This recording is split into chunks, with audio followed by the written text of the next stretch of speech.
नमस्कार दोस्तों। आज हम सुनेंगे मुंशी प्रेमचंद की लिखी कहानी सेवा मार्ग। तारा ने 12 वर्ष दुर्गा की तपस्या की। न पलंग पर सोई, न केसों को संवारा और न नेत्रों में सुरमा लगाया। पृथ्वी पर सोती, गेरुआ वस्त्र पहनती और रूखी रोटियां खाती। उसका मुख मुरझाई हुई कली की भांति था, नेत्र ज्योतिहीन और हृदय एक शून्य बीहड़ मैदान। उसे केवल यही लौ लगी थी कि दुर्गा के दर्शन पाऊं। शरीर मोमबत्ती की तरह खुलता था, पर यह लौ दिल से नहीं जाती। यही उसकी इच्छा थी, यही उसका जीवनोद्देश्य। क्या तू सारा जीवन रो रो कर काटेगी? इस समय के देवता पत्थर के होते हैं। पत्थर को भी कभी किसी ने पिघलते देखा है? देख, तेरी सखियां पुष्प की भांति विकसित हो रही हैं, नदी की तरफ बढ़ रही हैं। क्या तुझे मुझ पर दया नहीं आती? तारा कहती, माता, अब तो जो लगन लगी वो लग गई। अब देवी के दर्शन पाऊंगी। क्या यही इच्छा लिए संसार से विदा कर जाऊंगी? तुम समझ लो, मैं मर गई। इस प्रकार पूरा 12 वर्ष व्यतीत हो गए। तब देवी प्रसन्न हुई। रात्रि का समय था, चारों ओर सन्नाटा छाया हुआ था। मंदिर में एक धुंधला सा घी का दीपक जल रहा था। तारा दुर्गा के पैरों पर माथा नमाए सच्ची भक्ति का परिचय दे रही थी। एकाएक उस पाषाण मूर्ति देवी के तन में स्फूर्ति प्रकट हुई। तारा के रोंगटे खड़े हो गए। वह धुंधला दीपक दीप्यमान हो गया। मंदिर से चित्ताकर्षक सुगंध फैल गई और वायु में सजीवता प्रतीत होने लगी। देवी का उज्जवल रूप चंद्रमा की भांति चमकने लगा। ज्योतिर्मय नेत्र जगमगा उठे, होठ खुल गए और आवाज आई, तारा, मैं तुमसे बहुत प्रसन्न हूँ। मांग, क्या वर मांगती है? तारा खड़ी हो गई। उसका शरीर इस भांति कांप रहा था जैसे प्रातःकाल के समय कंपित स्वर में किसी कृषक के गाने की ध्वनि। उसे मालूम हो रहा था मानो उस वायु में उड़ी जा रही है। उसे अपने हृदय में उच्च विचार और पूर्ण प्रकाश का आभास प्रतीत हो रहा था। उसने दोनों हाथ जोड़कर भक्ति भाव से कहा, भगवती, तुमने मेरी 12 वर्ष की तपस्या पूरी की। किस मुंह से तुम्हारा गुणानुवाद करूं? मुझे संसार की वो अलभ्य वस्तुएं प्रदान हो जो इच्छाओं की सीमा और मेरी अभिलाषाओं का अंत है। मैं वह ऐश्वर्य चाहती हूँ जो सूर्य को भी मात कर दे। देवी ने मुस्कुराकर कहा, स्वीकृत है। तारा वह धन जो काल चक्र को भी लज्जित करे। देवी ने मुस्कुराकर कहा, स्वीकृत है। तारा, वो सौंदर्य जो अद्वितीय हो। देवी ने मुस्कुराकर कहा, ये भी स्वीकृत है। तारा कुंवरी ने शेष रात्रि जागकर व्यतीत की। प्रभात काल के समय उसकी आंखें क्षण भर के लिए झपक गई। जागी तो देखा कि मैं सिर से पांव तक हीरे व जवाहरातों से लदी हुई हूँ। उसके विशाल भवन के कलश आकाश से बातें कर रहे थे। सारा भवन संगमरमर से बना हुआ अमूल्य पत्थरों से जड़ा हुआ था। द्वार पर मीलों तक हरियाली छाई हुई थी। दासियां स्वर्णाभूषणों से लदी हुई, सुनहरे कपड़े पहने हुए चारों ओर दौड़ती थीं। तारा को देखते हुए स्वर्ण के लोटे और कटोरे लेकर दौड़ी। तारा ने देखा कि मेरा पलंग हाथी दांत का है। भूमि पर बड़े कोमल बिछौने बिछे हुए हैं। सिरहाने की ओर बड़ा सुंदर ऊंचा शीशा रखा हुआ है। तारा ने उसमें अपना रूप देखा, चकित रह गई। उसका रूप चंद्रमा को भी लज्जित करता था। दीवार पर अनेकानेक सुप्रसिद्ध चित्रकारों के मनमोहक चित्र टंगे थे, पर ये सब के सब तारा की सुंदरता के आगे तुच्छ थे। तारा को अपनी सुंदरता का गर्व हुआ। वह कई दासियों को लेकर वाटिका में गई। वहां की छटा देखकर वह मुग्ध हो गई। वायु में गुलाब और केसर खुले हुए थे। रंग बिरंगे पुष्प वायु के मंद मंद झोंके से मतवाले की तरह झूम रहे थे। तारा ने एक गुलाब का फूल तोड़ लिया और उसके रंग और कोमलता की अपने अधर पल्लव से समानता करने लगी। गुलाब में वो कोमलता न थी। वाटिका के मध्य में एक बिल्लौर जड़ित हौज था। उसमें हंस और बत्तख किलोली कर रहे थे। एकाएक तारा को ध्यान आया, मेरे घर में लोग हैं तो हैं कहाँ? दासियों से पूछा। उन्होंने कहा वे लोग पुराने घर में हैं। तारा ने अपने अटारी पर जाकर देखा। उसे अपना पहला घर एक साधारण झोपड़ी की तरह दृष्टिगोचर हुआ। उसकी बहनें उसकी साधारण दासियों के समान भी न थी। माँ को दिखा, वो आंगन में बैठी चरखा काट रही थी। तारा पहले सोचा करती थी कि जब मेरे दिन चमकेंगे तब मैं इन लोगों को भी अपने साथ रखूंगी और उनकी भली भांति सेवा करूंगी। पर इस समय धन के गर्व ने उसकी पवित्र हार्दिक इच्छा को निर्बल बना दिया था। उसने घर वालों को स्नेह रहित दृष्टि से देखा। तब वो उस मनोहर गान को सुनने चली गई जिसकी प्रतिध्वनि उसके कानों में आ रही थी। एक बार की जोर से एक खड़का हुआ, बिजली चमकी और बिजली की छटाओं से एक ज्योति स्वरूप नवयुवक निकलकर तारा के सामने नम्रता से खड़ा हो गया। तारा ने पूछा, तुम कौन हो? नवयुवक ने कहा, श्रीमती जी, मुझे विद्युत सिंह कहते हैं। मैं श्रीमती का आज्ञाकारी हूँ। उसके विदा होते ही वायु के उष्ण झोंके चलने लगे। आकाश में एक प्रकाश दृष्टिगोचर हुआ। यह क्षण मात्र में उतरकर तारा कुंवरी के समीप ठहर गया। उसमें से एक ज्वालामुखी मनुष्य ने उतरकर तारा के पदों को चूमा। तारा ने पूछा, तुम कौन हो? उस मनुष्य ने उत्तर दिया, श्रीमती जी, मेरा नाम अग्नि सिंह है। मैं श्रीमती का आज्ञाकारी सेवक हूँ। वो अभी जाने को भी ना पाया था कि पार की सारा महल ज्योति से प्रकाशमान हो गया। जान पड़ता था सैकड़ों बिजलियां मिलकर चमक रही हैं। वायु सवेग हो गई। एक जगमगाता हुआ सिंहासन आकाश पर दिख पड़ा। वो शीघ्रता से पृथ्वी की ओर चला और तारा कुंवरी के पास आकर ठहर गया।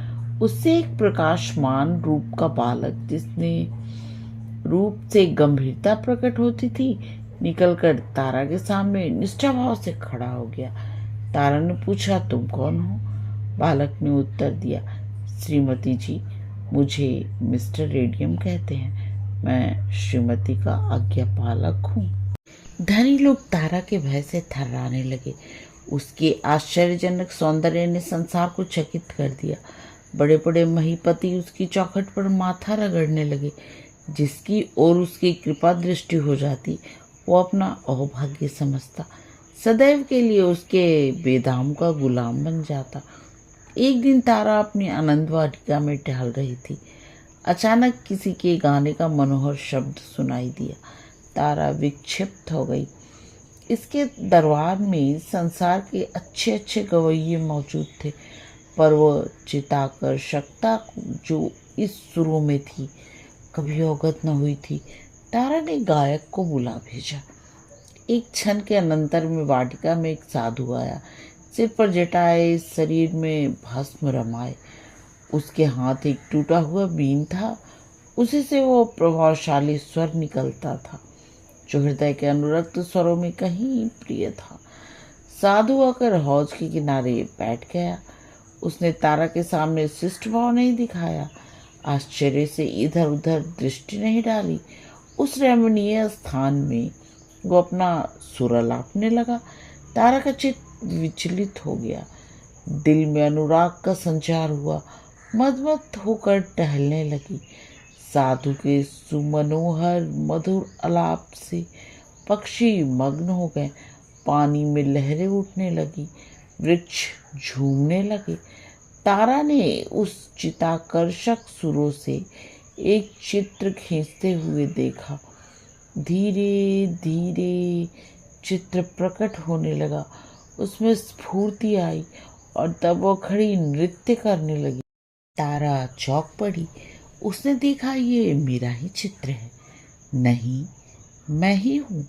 मैं ही बीन की तान पर नृत्य कर रही हूँ। उसे आश्चर्य हुआ कि मैं संसार की अलव्य वस्तुओं की रानी हूँ अथवा एक स्वर चित्र। वो सिर ढूंढने लगी और मतवाली होकर साधु के पैरों में जा लगी। उसकी दृष्टि में आश्चर्यजनक परिवर्तन हो गया। सामने के फले फूले वृक्ष और तरंगे मारता हुआ हौज और मनोहर कुंज सब लोप हो गए। केवल वही साधु बैठा बीन बजा रहा था और वह स्वयं उसकी तानों पर थिरक रही थी। वह साधु अब प्रकाशमय तारा और अलौकिक सौंदर्य की मूर्ति बन गया था। जब मधुर आलाप बंद हुआ तब तारा होश में आई। उसका चित्त हाथ से जा चुका था। वो उस विलक्षण साधु के हाथों बिक चुकी थी। तारा बोली, स्वामी जी, ये महल, ये धन, ये सुख और सौंदर्य सब आपके चरण कमल पर न्यौछावर हैं। इस अंधेरे महल को अपने कोमल चरणों से प्रकाशमान कीजिए। साधुओं को महल और धन का क्या काम? इस घर में मैं नहीं ठहर सकता। तारा, संसार के सारे सुख आपके लिए उपस्थित है। साधु, मुझे सुखों की कामना नहीं। तारा, मैं आजीवन आपकी दासी रहूंगी। ये कहकर तारा ने आईने में अपने अलौकिक सौंदर्य की छटा देखी और उसके नेत्रों में चंचलता आ गई। साधु, तारा कुंवरी, मैं इस योग्य नहीं हूँ। यह कहकर साधु ने बीन उठाई और द्वार की ओर चला गया। तारा का गर्व टूक टूक हो गया। लज्जा से सिर झुक गया। वो मूर्छित होकर भूमि पर गिर पड़ी। मन में सोचा, मैं धन में, ऐश्वर्य में, सौंदर्य में जो अपनी समता नहीं रखती, एक साधु की दृष्टि में इतनी तुच्छ। तारा को अब किसी प्रकार चैन नहीं था। उसे अपना भवन और ऐश्वर्य भयानक मालूम होने लगा। बस साधु का एक चंद स्वरूप उसकी आंखों में नाच रहा था और उसका स्वर्गीय गान कानों में गूंज रहा था। उसने अपने गुप्तचरों को बुलाया और साधु का पता लगाने की आज्ञा दी। बहुत छानबीन के पश्चात उसकी कुटी का पता चला। तारा नित्य प्रति वायुयान पर बैठकर साधु के पास जाती, कभी उस पर तनिक विचलित न हुआ। तारा की माया जाल का उस पर कोई असर न हुआ। तब तारा कुंवरी फिर से दुर्गा के मंदिर गई और देवी के चरणों पर सिर रखकर बोली, माता, तुमने मुझे संसार के सारे दुर्लभ प्रदान किए। मैंने समझा था ऐश्वर्य में संसार को दास बना लेने की शक्ति है, पर मुझे अब ज्ञात हुआ कि प्रेम पर ऐश्वर्य, सौंदर्य और वैभव का कुछ भी अधिकार नहीं। अब एक बार मुझ पर वही कृपा दृष्टि हो। कुछ ऐसा कीजिए कि जिस निष्ठुर के प्रेम में मैं मरी जा रही हूँ, उसे भी मुझे देखे बिना चैन न आए। उसकी आंखों में भी नींद हराम हो जाए, वो भी मेरे प्रेम मद में चूर हो जाए।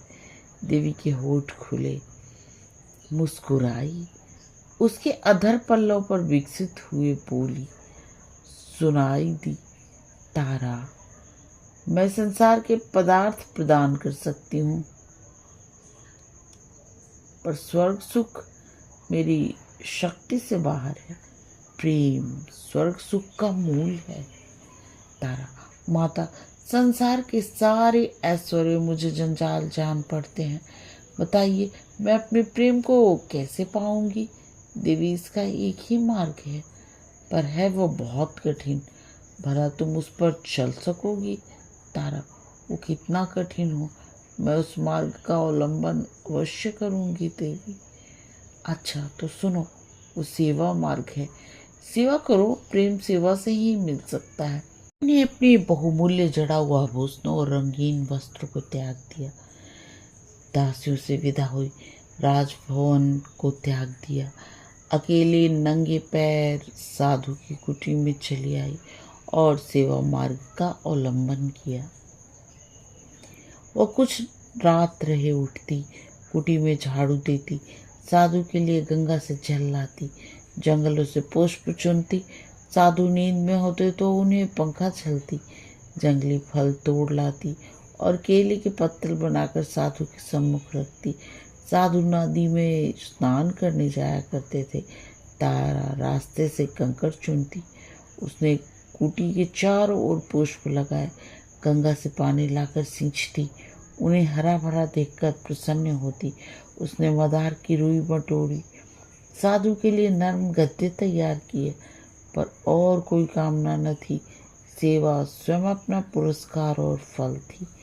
तारा को कई कई दिन उपवास करना पड़ता, हाथों में गट्टे पड़ गए, पैर कांटों से छलनी हो गए, धूप से कोमल गात मुरझा गया, गुलाब सा बदन सूख गया, पर उसके हृदय में अब स्वार्थ और गर्व का शासन न था। वहाँ प्रेम का राज था। वहाँ अब उस सेवा की लगन थी जिससे कलुष्टा की जगह आनंद का स्रोत बहता और कांटे पुष्प बन जाते हैं। जहाँ अश्रुधारा की जगह नेत्रों से अमृत जल की वर्षा होती और दुख विलाप की जगह आनंद के राग निकलते हैं। जहाँ के पत्थर रुई से ज़्यादा कोमल है और शीतल वायु से भी मनोहर। तारा भूल गई कि मैं सौंदर्य में अद्वितीय हूँ। धन विलासिनी तारा अब केवल प्रेम की दासी थी। साधु को वन में खगों और मृगों से प्रेम था। वे कुटी के पास एकत्रित हो जाते, तारा उन्हें पानी पिलाती, दानी चुमाती, गोद में लेकर उनको दुलार करती। विषधर सांप और भयानक जंतु उसके प्रेम के प्रभाव से उसके सेवक हो गए। बहुधा रोगी मनुष्य साधु से आशीर्वाद लेने आते थे। तारा रोगियों की सेवा शुश्रूषा करती, जंगल से जड़ी बूटियाँ ढूंढ लाती, उनके लिए औषधि बनाती, उनके घाव धोती, घाव पर मरहम रखती, रात भर बैठी उन्हें पंखा झलती। साधु के आशीर्वाद को उसकी सेवा प्रभावयुक्त बना देती थी। इस प्रकार कितने ही वर्ष बीत गए। गर्मी के दिन थे, पृथ्वी तवे की तरह जल रही थी, हरे भरे वृक्ष सूख जाते थे, गंगा गर्मी से सिमट गई थी। तारा को पानी के लिए बहुत दूर रेत में चलना पड़ता, उसका कोमल अंग चूर चूर हो जाता, जलती हुई रेत से तलवे भून जाते।